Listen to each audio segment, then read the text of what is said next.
Hello and welcome to our Bible study of 2 Samuel, and we are now in chapter 23, the penultimate chapter before we finally finish the book of 2 Samuel. It has been a journey, so let's see where it ends up.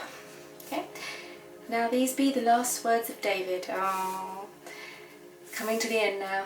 David, the son of Jesse, and the man who was raised upon high, the anointed of God of Jacob, and the sweet psalmist of Israel, said, The Spirit of the Lord spake by me, and his word was in my tongue. The God of Israel said, Rock of Israel spake to me, He that ruleth over men must be just, ruling in the fear of God. And he shall be as the light of the morning when the sun riseth, even a morning without clouds, as the tender grass springing out of the earth, by a clear shining after rain. As always, David's a poet, so we expect no less than his last words to also be a psalm praising God. And he's recognized that he brought him from his humble beginnings as a little shepherd boy. He was the chosen one by God to be a king of Israel. So, final words. A poetic psalm praising God. So he was the anointed, sweet psalmist. Beautiful, yes, he was. I love the Psalms. His word was in my tongue. Yes. Beautiful. Okay. So now, do you also feel a sense of calm sometimes when you read certain passages? It's just, especially when they're praising God, I just kind of feel that peace. It's really lovely. Although my house be not so with God, yet he hath made me an everlasting covenant, ordered in all things and sure. For this is all my salvation and all my desire, although he make it not to grow. But the sons of Belial shall be all of them as thorns thrust away, because they cannot be taken with hands. But the man that shall touch them must be fenced with iron and the staff of a spear, and they shall be utterly burned with the fire in the same place. So David's reign is the Davidic covenant that's going to be fulfilled when Jesus Christ comes back. He's going to take the throne in the millennial kingdom.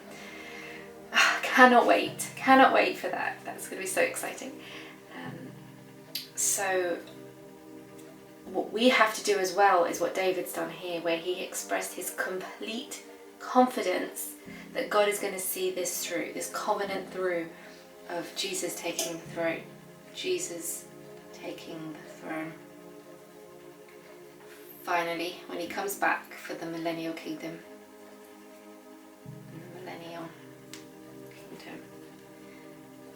Oh, I can't wait to study that one with you guys as well in Revelation. That's on my list, so we'll get there, God willing. So yes, we have to have faith too, complete faith. Even back then, thousands of years ago, before Jesus was even around, he knew. He said, "You made a promise, God, and you're going to see it through."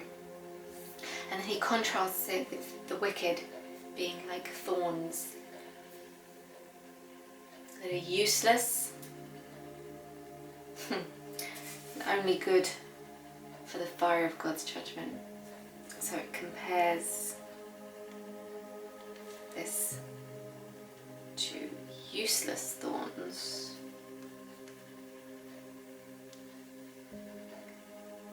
only good for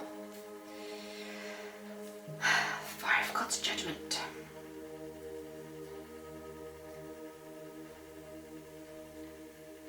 Things that are only good for tossing in the fire. It's kind of sad, but there are some products that we use just for that purpose, right? He's describing it in the same way, that there are some thorns who are just so evil that they are just destined for the fire. Okay, now we're going to this section, a catalogue of David's mighty men. I'm going to read all at once because I think it's a lot of talking about people. His warriors and things like that. So I'm just going to read through all of this and then we'll quickly summarize this whole chapter as well. Okay, so these be the names of the mighty men who David had. The Tachmonite that sat in the seat, chief among the captains, the same was Adino the Esnite. He lifted up his spear against 800 whom he slew at one time. Wow! Wow, 800 at once! So this is what he's recorded as of a hero here. So it's very interesting actually to see this. And after him was Eliezer. Okay, I apologise, there's lots of names in this section and I really struggle, so bear with me if I'm saying them wrong, I'm sorry. Eleazar, the son of Dodo, the Ahahite, one of the 3 mighty men with David, when they defied the Philistines that were gathered together to battle, and the men of Israel were gone away. Ooh, so they were on their own. He arose and smote the Philistines until his hands was weary, and his hand clave unto the sword. And the Lord wrought a great victory that day, and the people returned after him only to spoil. And after him was Shammah, the son of Agi the Hararite. And the Philistines were gathered together in a troop, where there was a piece of ground full of lentils, and the people fled from the Philistines. But he stood in the midst of the ground and defended it, yes, and slew the Philistines, and the Lord wrought a great victory. I'm going to highlight those because I love that. The Lord wrought a great victory. It was always God. And I like that they acknowledge that. And 3 of the 30 chief went down and came to David in the harvest time unto the cave of Adullam, and the troop of the Philistines pitched in the valley of Rephaim. And David was then in a hold, and the garrison of the Philistines was then in Bethlehem.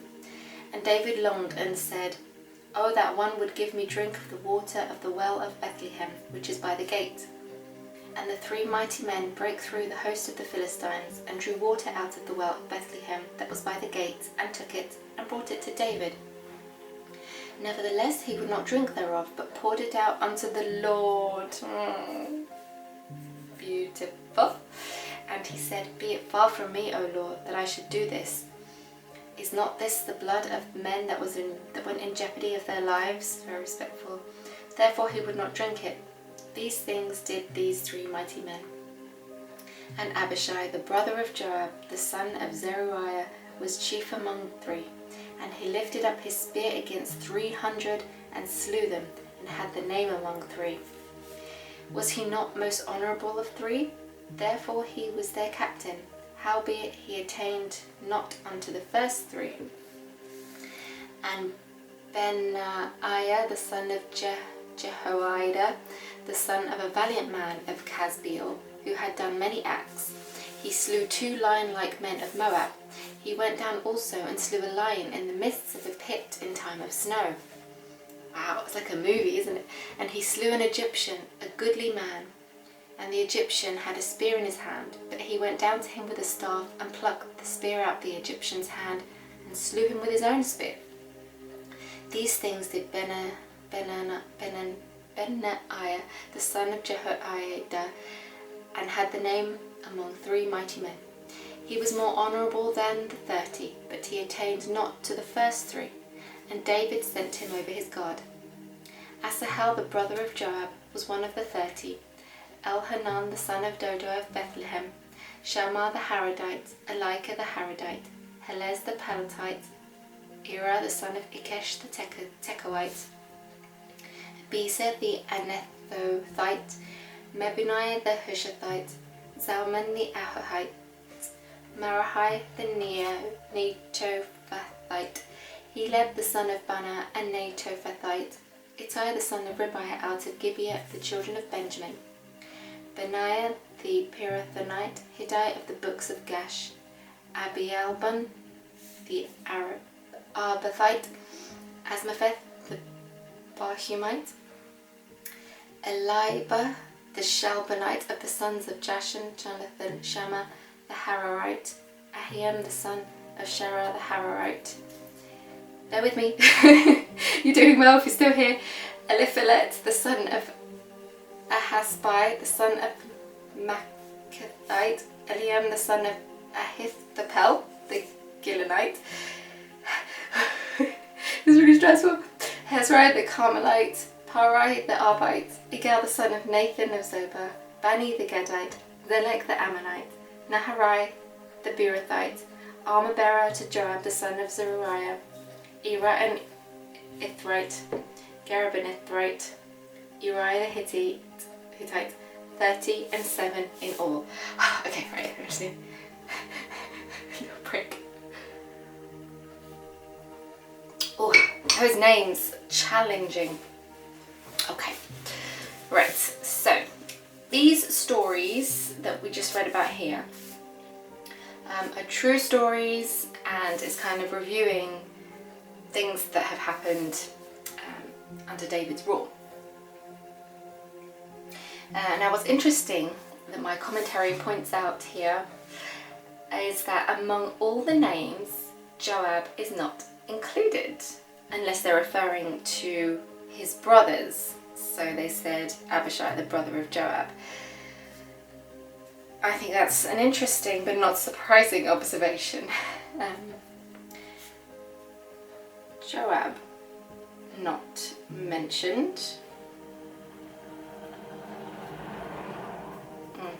Wasn't one of the mighty men.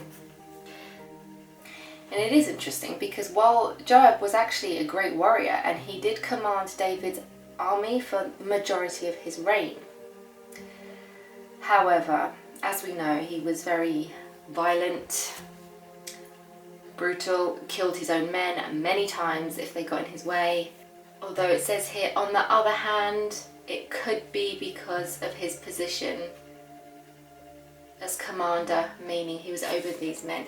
However, I don't know if I agree with that, because when he talked about Abishai, he talked about being their captain, and he was still mentioned. So I personally think it's because while he was a good warrior, he was also attacking his own kinsmen. Like, it was mean. That's just my opinion. Obviously we take all those with a grain of salt. We stick to the facts. The facts are he's not mentioned. We can come to our own conclusion as to why on that one. Okay, so these people listed up to here, all this section from 8 to 12. It says here they performed incredible feats of bravery in warfare, and they rallied Israel from defeat to victory over the Philistines more than once.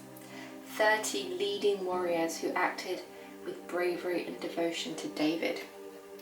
So 30.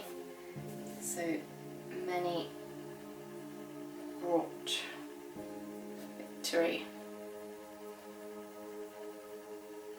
to Israel. And this bit here about him wanting water,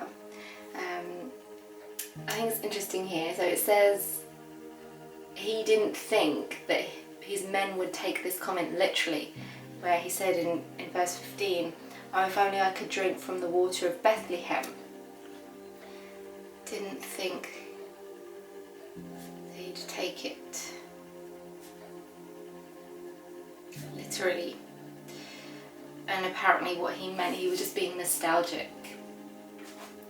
He missed his hometown of Bethlehem and drinking the fountain, and he didn't expect them to actually go and get water because the Philistines were camped in Bethlehem.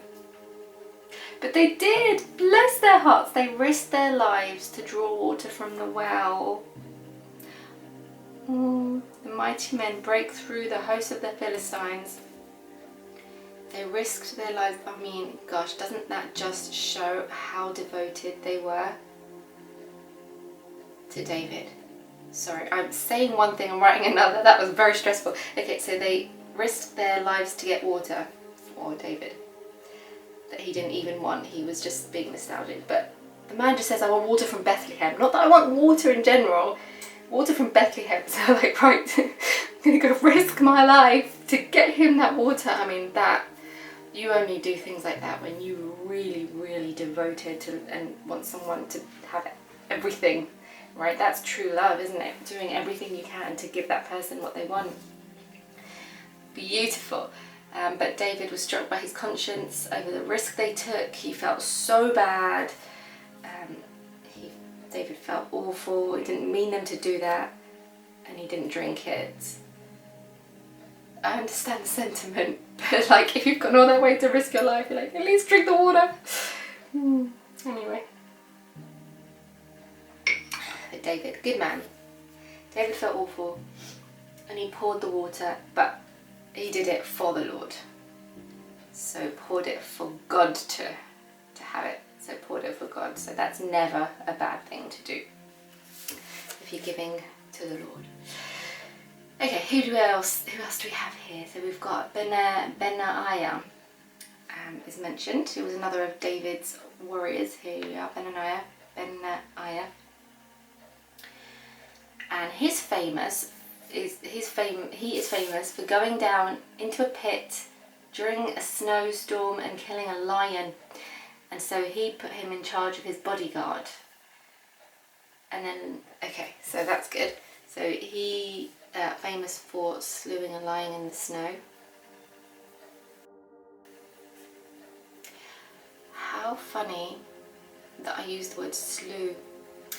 That's Old English that I'm getting from reading the KJV. That's really funny. Like, I wouldn't say slew in modern English, but because I read it so often in the Bible, I'm finding myself picking up some vocabulary of Old English. I kind of like it, actually. I mean, it's quite cool. It was so hard to read at first, the KJV, obviously. It's very different way. I mean, goodness, I struggled with Shakespeare in school, so this is also really difficult. But as you read it more and you understand what each word actually means, it becomes so much easier. And it's actually really beautiful reading in Old English. I quite like it. Anyway, so he was famous for slewing a lion in the snow. Yes, Old English. And he was made head of his bodyguard, because what a hero. He proved himself.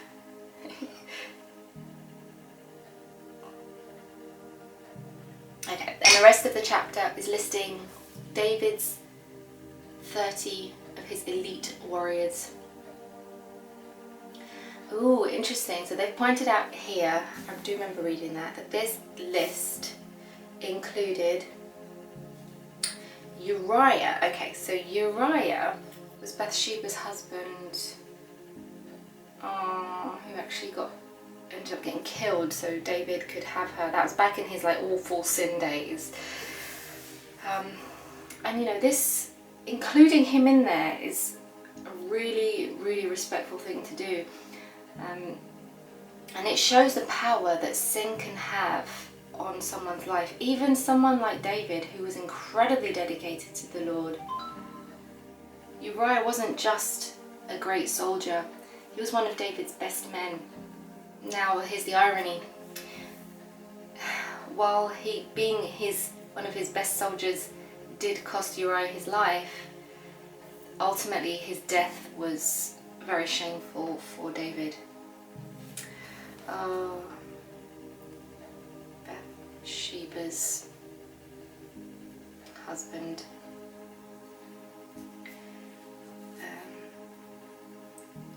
Uriah's death caused great shame.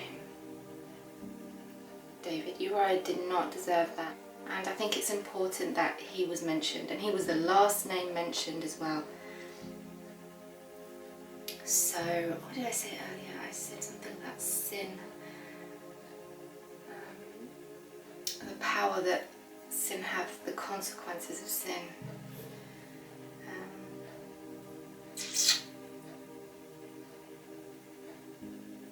Consequences of sin can be disastrous, even for God's anointed like David.